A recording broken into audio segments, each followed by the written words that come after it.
making money, because they said that money makes love sweeter.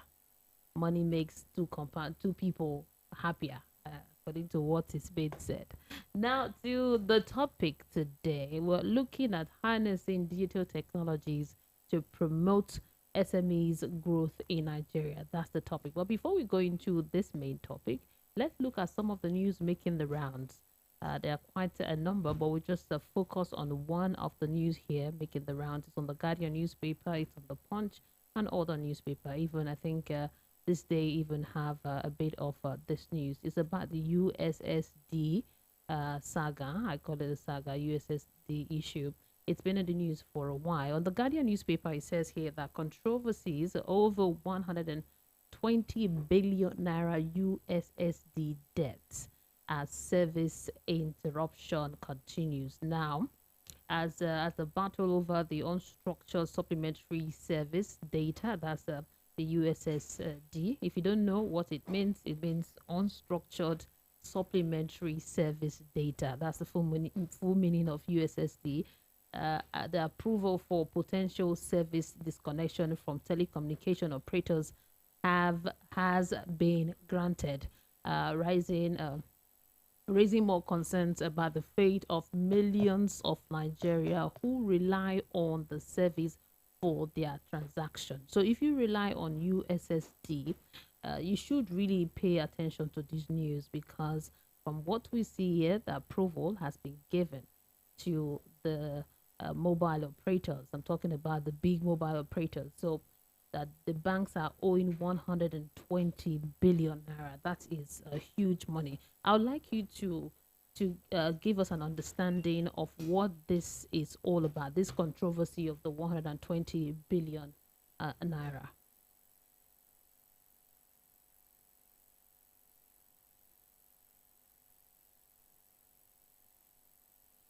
Listeners,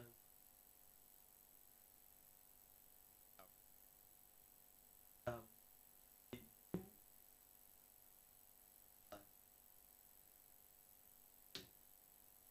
is actually speaking out of it, and that's how businesses and organizations are using technology to promote or grow their business, or make them more efficient, or make them meet the needs of their customer base. So over the last couple of years of services, okay, banks have started leveraging various telecom services, okay, both at the back end and at the front end, to make them be able to deliver the traditional banking services, but this time around at the point of need of the bank customer. What do I mean by that? More often than not, you see that when mobile telephone subscribers need to um, charge their airtime, they dial a particular code. Now, those codes are quite diverse in terms of the service or the applications that you can use them for. So, beyond using them to pay your NEPA bill, you can also equally use them to conduct your banking services. So, the banks were quite smart. So, they adopted this service. However, it is a service that is based on a contractual agreement between them and the telecoms operators, which largely provide the back end of the service, while the banks use that backbone that is more like a rail. Okay, they use that service to be able to deliver banking service to their customer. Now, what has happened? What has happened is that the banking industry, as well as the telecoms industry, is slightly more structured and more regulated. So, irrespective of the fact that you may have a default in payment, okay, it hasn't been possible for the telecoms operators to weigh in and say, oh, because you owe me 1 naira or 1 billion, 120 naira or 120 billion, I'll disconnect you. There's a structured manner in which this commercial agreements, in the case of a default or in the case of a breach, are usually addressed at the regulatory level if they tend to get out of hand between the two contracting parties. So over the last few years, we've been hearing about this mounting debt, and I think it's eventually got to a pass where the two regulators had intervened in the past. What I mean by two regulators is the CBN on one hand, which is the banking sector regulator, and the Nigerian Communications Commission, which is the telecoms regulator. But it's obvious that now that it's come to this pass, it's obvious that all efforts to address this matter has obviously, from what we've seen, prove abortive. And it means that if the telcos go ahead and disconnect this service, the USSD as a platform for the delivery of banking service to banking customers across the country will cease to operate, at least pending the period of the disconnection, until probably when the matter is resolved between the two parties. The telcos are withdrawing the service, especially now that they are trying to push the cashless economy, would spell doom for the industry. So we hope that this issue will be resolved. But an interview with a top banker, he says that the money that's being displayed is not the actual amount, that money, that 120 billion naira, it's inflated, that the money is not up to that, although some banks are paying, but they are trying to see if they can get a better breakdown of the charges and make sure that the problems it's being rectified. Now, because of time, let's move to the topic of our discussion today, which is harnessing digital technologies to promote SMEs growth in Nigeria. Now, that's the topic we are looking at today. Now, the focus is how can digital technologies be effectively utilized to promote the growth of small and medium-sized enterprises in Nigeria? Okay, thank you very much for those questions. Before we, two key landmarks in the recent history of our country, has shown clearly that inevitably, whether small, medium, or micro business or multinational corporations, inevitably, there's no way that you can no longer deliver efficient customer service to your customer base without using digital technology. And what do I mean by that? During COVID, we were all locked up at home, so we couldn't do traditional banking service. We couldn't even go to the traditional market, supermarket, or neighborhood market because of health restrictions, movement restrictions, and all of that. However, okay, in spite of those restrictions, we found out that we needed to continue to live, we needed to continue to work, we needed to continue to play in some shape or form. And businesses had to continue. It's called business continuity. What happened within that period was that, let me break it down, because most of the time when we're talking this techie thing, it's often seen that, oh, it's basically about the big organization, the Microsoft of this world, the Globacom of this world, and all of that. But it was interesting at that time that you saw even a market as informal as what's that market where we buy pepper, tomatoes, and all of that Like on my the way. 12, my 12 Good, mile market. 12. That people doing business within that market quickly re-strategized, and there were some rudimentary level of logistics that quickly moved into place. What do I mean logistics?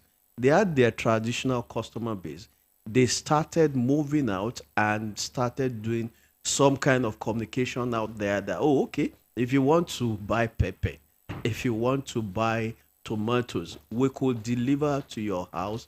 Either you pay up front. And now there's one smart thing that we need to know also. Trust that's traditionally been an issue. Yeah. It's not that people don't believe that e-commerce or using technology to drive the traditional business processes can work. It's just that people think, oh, I just go on the website. Somebody is asking, somebody is showcasing these fabrics and all of that. I'm interested in buying, but I don't know them, because of the anonymity that exists on the internet. Okay, people who don't have prior business relationship with businesses are usually careful, either because they've gotten their fingers burnt in the past, or they've heard cases of the fact that, oh, people who do business online are Or going they, to defraud you. yes. So, what did business people also do? Business people realized that trust was an issue. So, like smart business people that they were, they came up with this concept of, okay, you don't trust me. Okay, I can do payment on delivery. Believe. And that shut up that process. To change the So game. it was a game changer for the entire process. So that clearly, so I tried to make it as rudimentary as possible, because when we're talking e-commerce or using business, people think it's about, oh, Jumia, Konga, the big business. No. Today, we must recognize one key principle in business, and that's the fact that your business is only as successful as the number of growing customer base that you have. So if you recognize the fact that it is your customer that will make your business grow, so you are not the one that will define how your customer will do business with you. You will be the one that will explore on which kind of platform is my customer convenient, does finds convenient to do business with me. So if we're now in a post COVID era where people would rather say, look, I want to sit down in my house, I want to browse your website or check your Instagram pages. You have a phone number, I call, I give you my address, and you deliver to my home. That in the past was exotic. Post COVID, it's now the new normal. Yeah. So that is one key message that everybody in business must come to realize. The other key message is, if you look across our country today, we have over 120 million active mobile phone users across the country. That's a huge number, That's a huge number. given our Good. population. And if you understand the peculiarity of today's connected population, whether across Nigeria or anywhere in the world, they want to do everything, virtually everything, on their mobile phone. They want to play on their mobile phone. They want to do business on their On the mobile mobile phone. phone, yeah. So if you recognize that, you will recognize that your customers have shifted. So still coming back to the convenient platform or the convenient touch point that your customers want to do business. Okay, you will not you will not thrive in today's business if you wanted to do business under the what I would refer to as the environment of the Nitel era, when we are to physically go to a Nitel payphone, maybe in somewhere in GRA or somewhere in Marina, before we could make a physical phone Phone call. call. Everybody today has a mobile phone in their hands, and it's that mobile phone that shapes and defines everything that they virtually everything that they do, including their buying decision. So anybody in business in 2023 that doesn't recognize that is not ready for business. That's the stark reality. Now, what are the key digital technologies that have the potential to drive SME growth in Nigeria, and how can it be harnessed? We want to know the key digital technologies that have the potential to drive the growth. Good. I like it. When people say with key digital technologies, Yes. sometimes those technical words tend to scare away the addressable market that we're talking to. Yes. Because if you look at as the last statistics, end of December 2022, the stats being provided is that there are over 39 million small businesses across Nigeria. Okay. Now, these small businesses, okay, you will look at it and realize that the scale of marketing spending, the scale of capital or funding available to them to deploy anything, what's it called, large scale, is limited because they have limited amount, access to funding. They just start some mom and pop neighborhood business and shoestring with some shoestring budget. So the first one will be the mobile phone, the most accessible, the most available, the most widespread. What do I mean the mobile phone? Let me give as rudimentary an example as possible. I come from a biggie in Ijebu Waterside local government area of Ogun State. Yes. Now, in my hometown and communities across, they have this. We make this popular Ijebu Gari.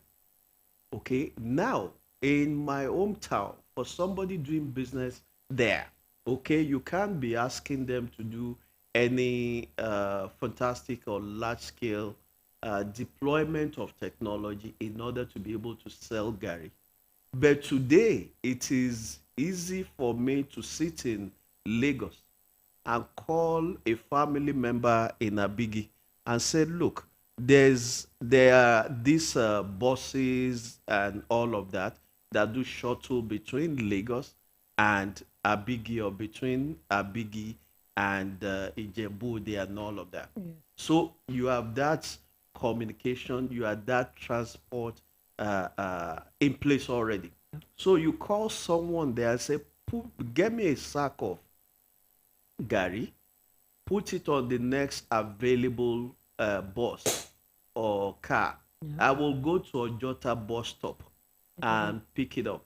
I sent the money, doing the traditional transfer that we've all now gotten used to. Yeah. How simple and how rudimentary and now so basic that this thing we call, oh, when you hear digital technology, people think it's about big. I'm giving it to you at its most rudimentary because at the very heart of it must be that logistic support to say a customer makes an inquiry, a customer decides to make a buying decision. How does that product get to the customer? So it's not just about the digital technology, it's all those other supplementary services or kilometers from me. I have called you up via my mobile phone. I've paid via my bank transfer.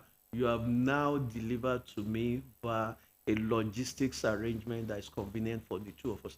That's it at the most basic. So everybody today in business today has a mobile phone.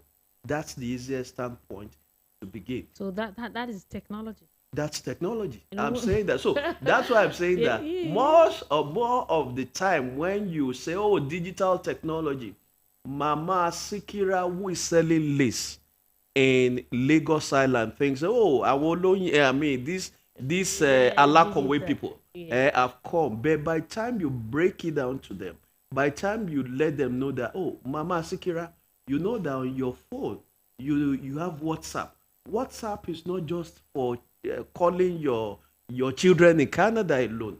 You can also use WhatsApp for business because it allows you to take a picture of the product that you want to sell.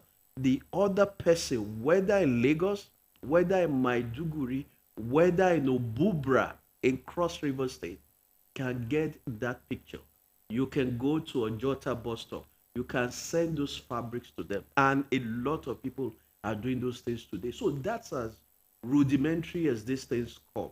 There's so many other platforms. People are now doing, I mean, they're opening small shops on big platforms like Jumia, Konga.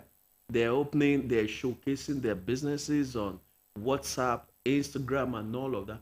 And more importantly, okay, what I also do recommend is open up a website of your own if you can afford it.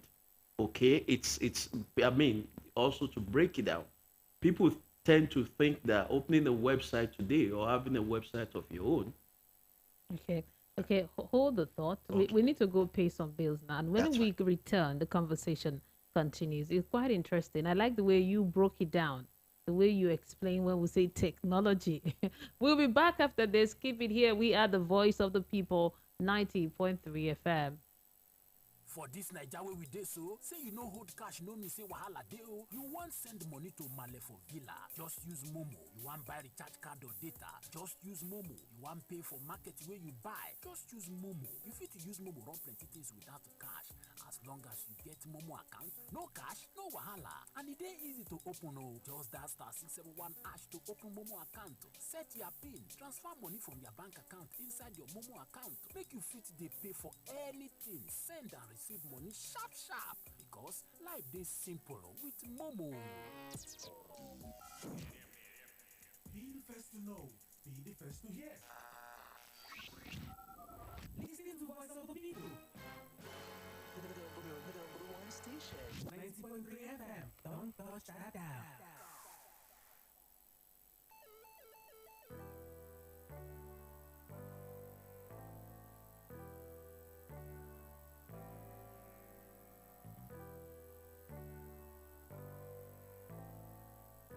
We are the voice of the people, 90.3 FM. We've been speaking with Sheena Badura. He is the founder of Technology Times. The topic of discussion today is harnessing digital technologies to promote SMEs growth in Nigeria. Before we went on the break, you gave a very vivid example. You simplified what technology really is, because most times when we talk about technology, use technology, it's quite big for some small medium enterprises, but you already explained it. One of the things you spoke about was logistics. Getting this, you need to incorporate these people into your business. If you want to use the technology, digital technology, which is the phone that you spoke about, the mobile phone, which a lot of Nigerians we have, you need to be able to move your product from one place to the other. As I've spoken with a lot of small business owners, and one of the challenge they kept telling me is these delivery people, that's what they call them, the logistics people, that for you to get someone that could go deliver these products, that sometimes we've seen on social media how some delivery people will tamper with the products, and some of them will even eat the food if you're doing food delivery. So I would like to know, how can a small business owner overcome that challenge of logistics? And sometimes the price you pay for the delivery is discouraging. If you the product, maybe you go to the product for 5,000 naira and you have to spend about 3, 5 or 4,000 naira to deliver the product, sometimes 2,000 naira, is discouraging. How can we overcome that challenge? And what can government get involved? Okay. I always try to let me take it from the last part. I always try to discourage that everything we seek government involvement. What government needs to do is create the enabling environment, create the policy framework that guide and will potentially drive the growth of any sector in particular. The second thing I would also like to, the second intervention I like to make is also around narrative. What do I mean by narrative? Yeah. If we have 39 million SMEs across Nigeria, let's say that it's maybe a fraction of 2.5 or so. I'm just speaking hypothetically, in which the delivery issues go wrong. Okay, what happened to the remaining 90 plus of success stories? So I usually don't like a situation where, oh, okay, this bike man, this delivery man went wrong, he tampered with this, to then shape the narrative around a thriving sector to then shape the narrative around lots of people with integrity who are doing the business of logistics and delivery. People sometimes run into those problems when, rather than patronizing established logistics organization, they try to cut corner. I'll give you a classic example. Yeah. It's the classic example. Okay, before we even come back to, you hear people say, "Oh, okay, I'm patronizing an Uber guy. Tell him to go offline," so that the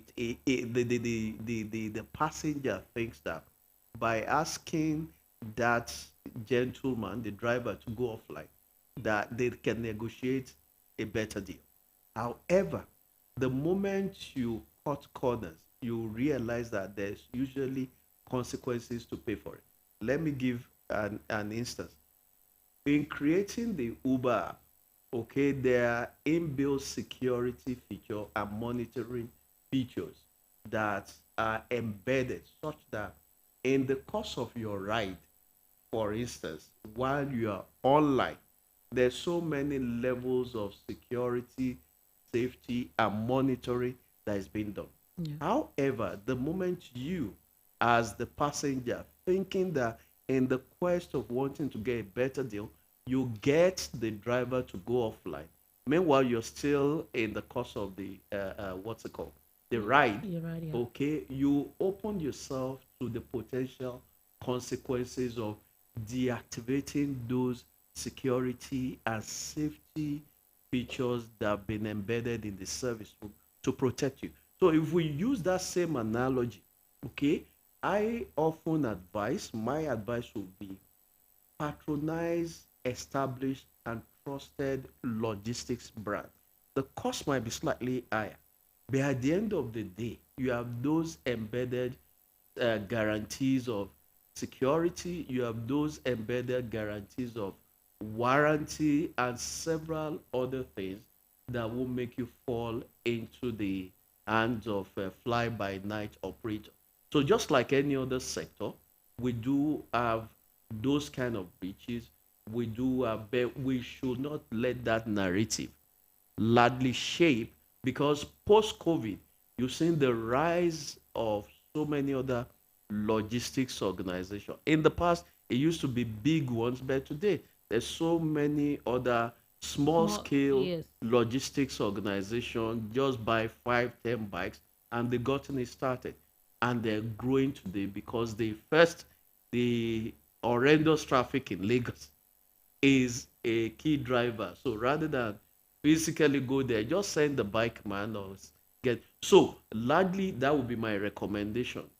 Patronize trusted brand. It's like that in any industry. You might pay a bit more, but you go home to sleep knowing that some other person that has been delegated that responsibility is meeting up to the terms and conditions of the service that they promised they would deliver to you. SMEs now, they are really going through, Of I will time. call, yeah, tough times, because the prices of commodities are on the increase.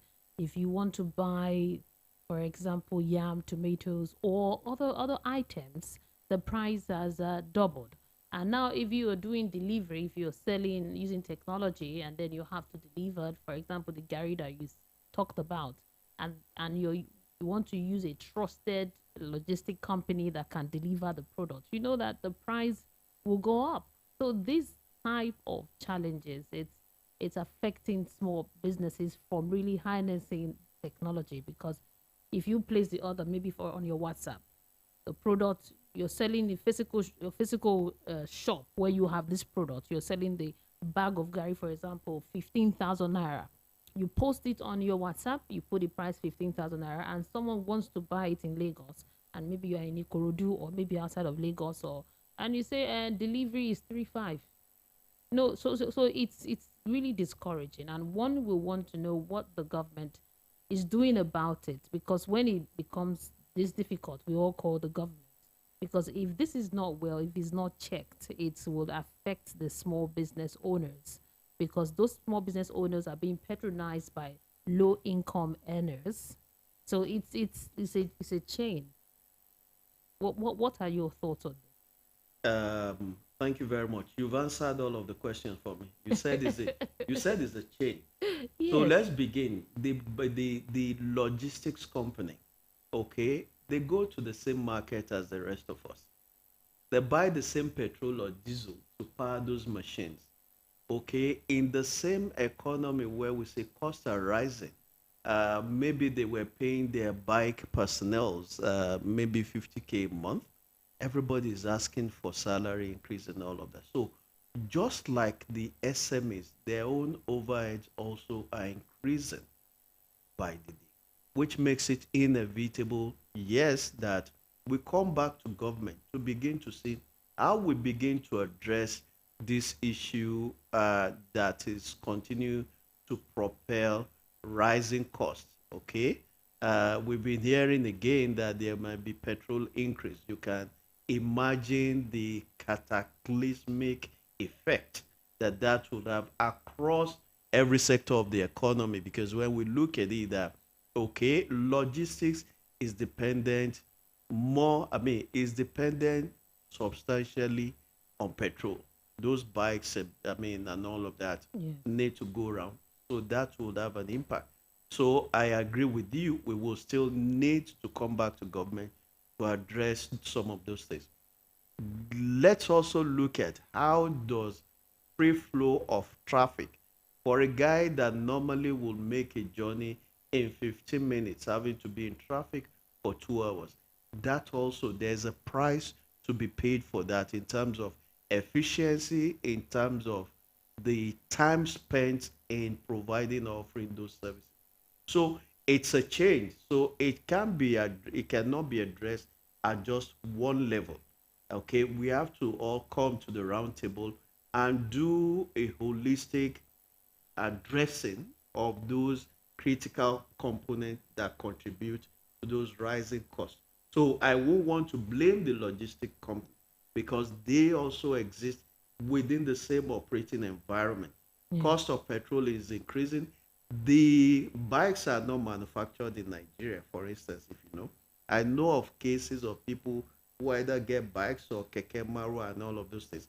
As I was shocked out of my wits to learn that some of these things are even as costly as a typical Tokumbo car. Yeah, Yes, it is. yes. The day I So found out so that, yeah. so those the import component has also seen them having to pay so much to acquire those things to be able to support the delivery of those services.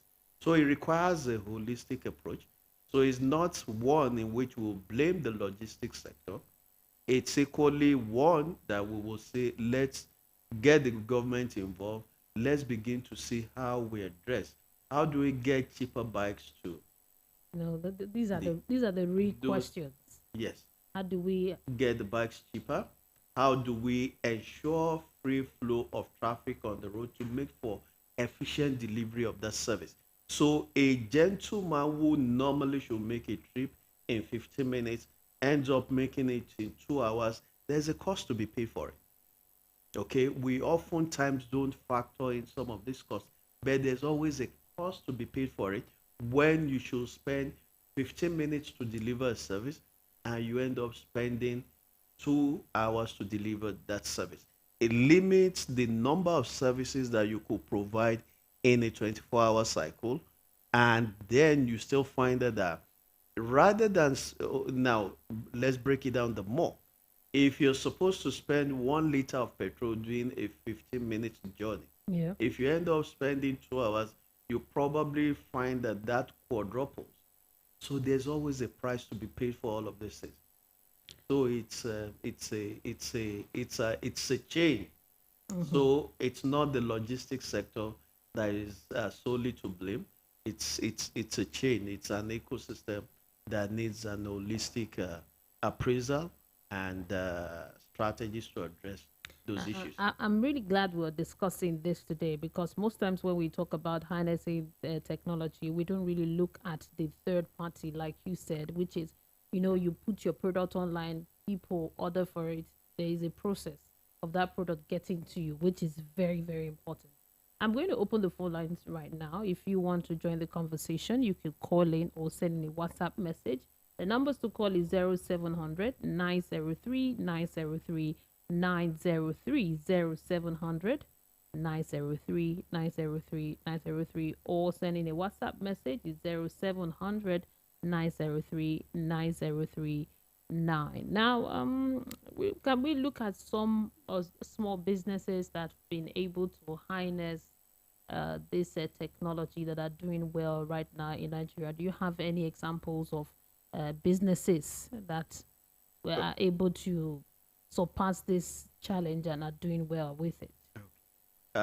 Let's even not take it too far. If you hear, before we come back to small businesses, you hear of organizations or companies like Slot today, Yes. okay, which have successfully built a brand around the mobile phone or smartphone retail ecosystem in the country, and have also become a franchise. That's one of several good examples of businesses starting small and scaling, such that today you find that organizations like Slots have even become like franchises, like you get mostly in the Western world, where people have franchises and say, okay, you can use my brand, set up your outlet in, I mean, you set up in your own neighborhood and all of that. Those kind of organizations and those kind of businesses have been able to scale because they have used digital technology. And what do I mean by that? Where some of their peers are, the slot started from Computer Village, where some of their peers will open up big shops and fantastic, huge warehouses. Yes. Okay, they went online and targeted the growing online community in Nigeria. Now, that community is so widespread, is so dispersed, that all it needs to do is just go to a website, place the order, just pretty much the process that we have explained earlier in this conversation. They go on the website, place the order. Now, if you do the maths, or if you do a statistical analysis, you will find out that for businesses like that, if they do an A B check, they'll find out that the number. Okay, I think we have a caller on the line. Okay. Hello. Hello, good morning. Hello, good morning. Yeah, good morning to you. What's your name and Yeah, location? my name is Sule. Okay. Sule, from where are you calling us from? I'm calling from Papa Jawu. Okay, go ahead. What's your question? Yeah, I'm listening I'm listening to the what you were saying, Yes. but I never get the true fact what you are talking about. Okay. Go ahead. What do you want to know? What question do you have? The fact. What part of it do you want to hear? I'm talking about the products of the company. Mm. When the company have not exist the product in other areas. Okay, I don't think I really get to your question. Do you want an explanation? We're talking about using digital technology to promote your business. What part don't you understand that you want us to explain more? Okay. Thank you so much for calling. I didn't really get his question, what he is trying to say. Maybe you call us back and maybe expatiate on the the question. Can we go ahead with Yes, what you were so saying? using the example of slot, if you look at critically today, I'll give an example. Yeah. This Thursday morning, in the course of making our way to this physical studio for this in-person radio conversation, maybe we spend 2 3 hours in traffic. Okay, the typical person buying from a business doesn't have the luxury of traveling maybe from Yaba to Computer Village on a wet Thursday morning. it will do the maths and say, oh, okay, if they're selling that mobile phone for 50K, and by going to Computer Village, I'll get it for 49,000. Why don't I just order online? It will be delivered to me. I will be saved the invaluable time Fine. and the unquantifiable amount of stress, which also has monetary value attached to it. We just don't sometimes stick that monetary value. So most consumers today, most buyers are taking those kind of decisions.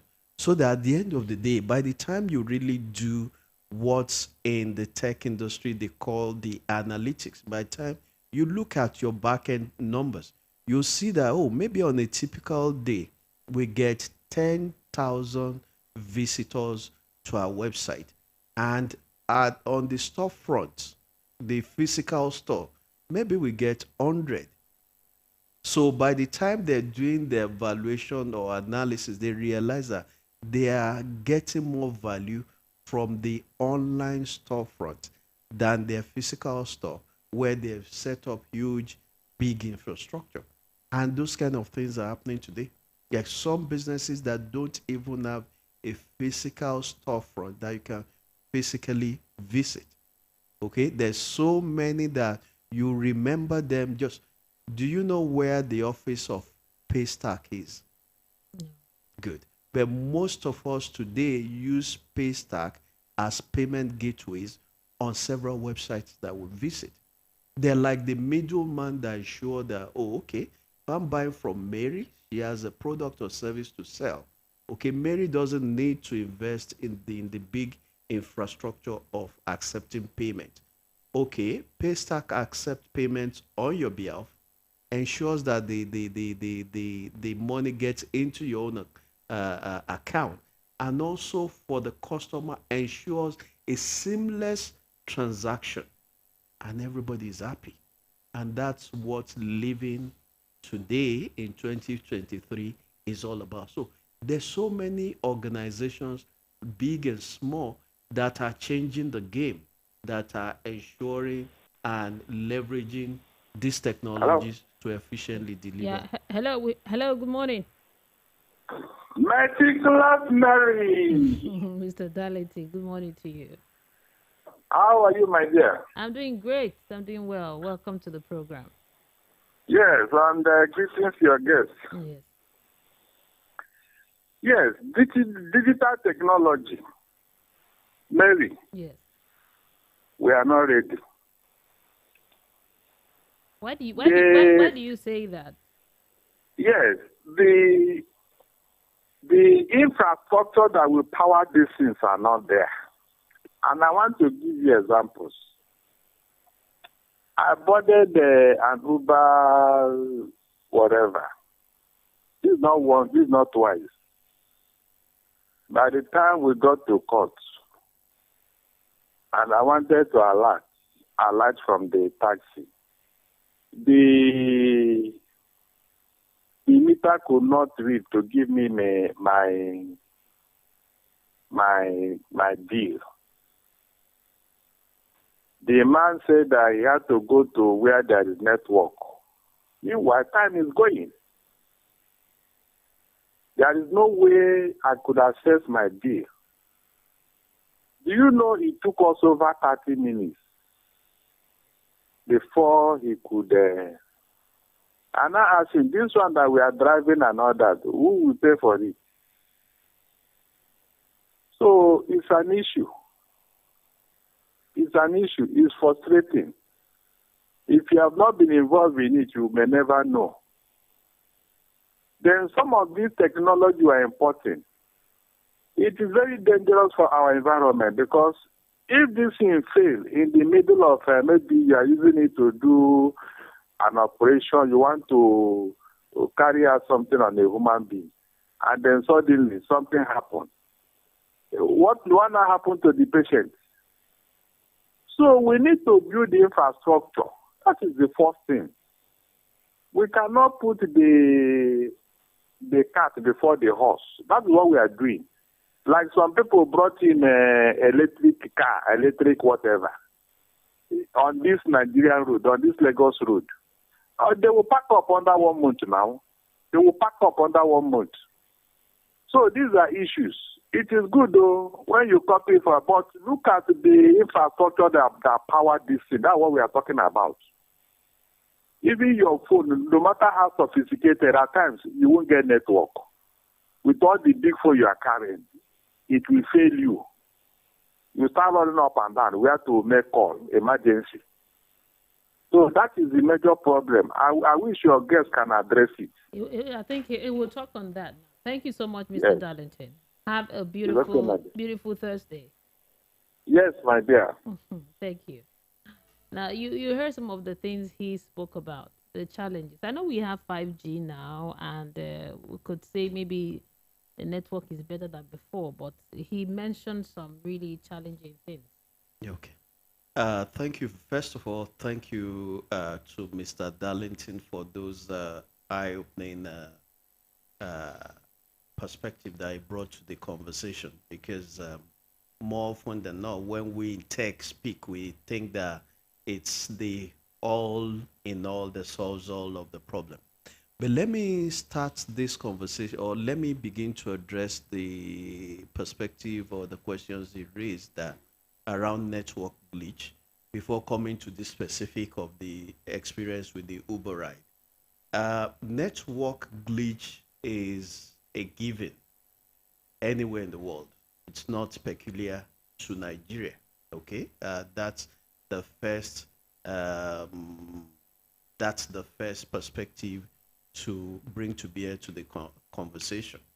Okay, even in the US, there's some roads that you travel. They will tell you, "Oh, okay, you are approaching so where you won't get cell phone coverage." So there's some dark spots like that.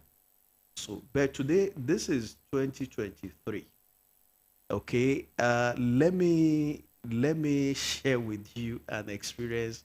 The pre I attended a National Assembly public hearing on telecommunications industry sometimes in year 2000, and I would not disclose the name of that lawmaker, but I sat in that session and they were discussing the forthcoming GSM auction that was supposed to take place, I think, around early 2001. So there were some pre-parliamentary discussions around it. And lo and behold, a gentleman, a respected lawmaker, I'm not going to say which part of the country the gentleman comes from, he gets up and said, look, all of these GSM you people are talking about, in these parts of Nigeria, we don't even have basic water. We don't have this, we don't have that. And you all, to use his exact word, you're all trying to make Nigeria little London, small London. Let me dampen, and this is 20 what? 20 something years after.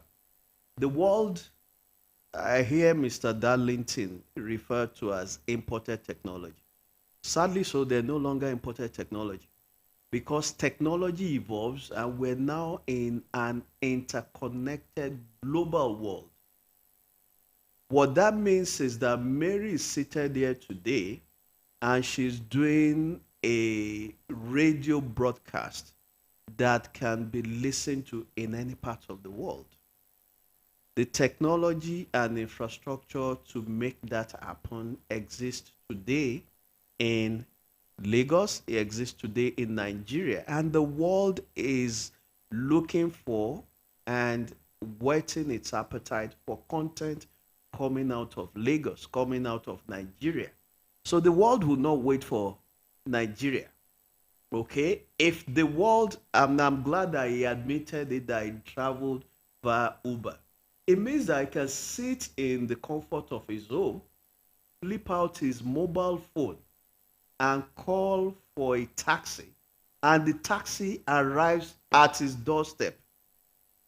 Isn't that radical? Sometimes this what's it called? This transformation happen in our lives in an evolutionary manner that we never quite sit down to appreciate how radical some of these changes have become. Okay, in my own time growing up in this city, you go and stand by the road. The taxi man thinks he's doing you a favor. You can't negotiate a good deal. And you probably stay there for like 1 hour before getting a good deal of a taxi that will take you to your destination. Technology has revolutionized this. That's the first way of looking at it. The network issue, okay? I know for a fact that at least there are four major mobile phone networks today. The problem or the challenge that you talked about are simply limited to the network infrastructure that is peculiar to a particular operator. It's peculiar. The problem you had at that time, the experience your driver had, was peculiar to an operator.